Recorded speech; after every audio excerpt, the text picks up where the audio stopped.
Regret, అవి మాట్లాడటం తప్పు. Apologies, very clear.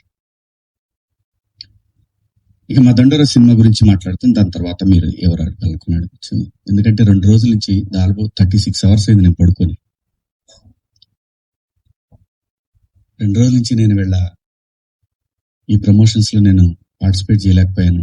ఓ ప్రొడ్యూసర్ నమ్మి మన మీద సినిమా ఇచ్చి ఖర్చు పెట్టాడు, రాలేకపోయాను. అంటే నాలోనే అంతర్మదనం, ఎందుకు ఇలా జరిగింది. అన్ని సంవత్సరాలు పాలిటిక్స్ లో మాట్లాడినా ఎప్పుడు తప్పు మాట్లాడాను నేను, ఎందుకు ఇలా జరిగింది అని అనిపించింది. సో అందుకే రాలేకపోయాను. సో రేపు రిలీజ్ అవుతా ఉంది కాబట్టి ఖచ్చితంగా మాట్లాడాలి.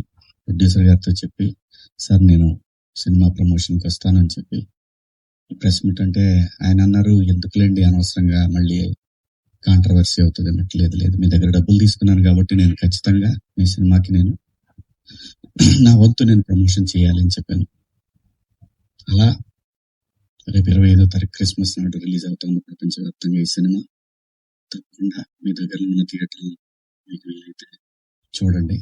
ఒక మంచి సినిమా, సమాజాన్ని పట్టి పీడిస్తున్న కాస్ట్ సిస్టమ్ మీద ప్రేమ పట్ల ఉన్న వ్యతిరేకత తరతరాలుగా నడుస్తున్నా కూడా భవిష్యత్తులో కూడా నడుస్తుంది. ఆ వ్యతిరేకత కుటుంబాల నుంచి వాటిని గాఢంగా గట్టిగా స్పృశించింది ఈ కథ. అలాగే అసమానతలు, ఈ మనుషులున్నంత వరకు ఉంటాయి అసమానతలు. ఎన్నోసార్లు చెప్పే ఉంటారు, అయినా మనుషులు మారతారేమో అనే ఆశతోటి పని చేసుకుంటా పోవాలి, నెక్స్ట్ తరాలకి అందించి మనం వెళ్ళిపోవాలి. అలా చేసిన సినిమా ఇది. అలాంటి ఒక మంచి కథతో కొన్ని యథార్థ సంఘటనలతో బేస్ చేసిన సినిమా. ఈ సినిమాకి పనిచేసిన ఆర్టిస్టులు అందరూ కూడా చాలా గొప్పగా చేశారు, చెప్పాను మొన్న.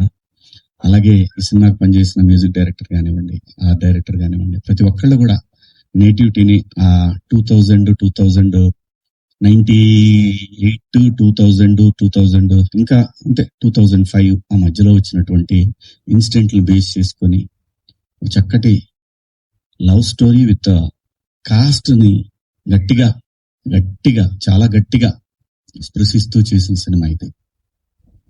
సో దగ్గరలో ఉన్న థియేటర్లో మీరందరూ వెళ్ళి చూడండి. పండగే కాబట్టి అందరూ వెళ్ళి చూస్తారని ఆశిస్తూ,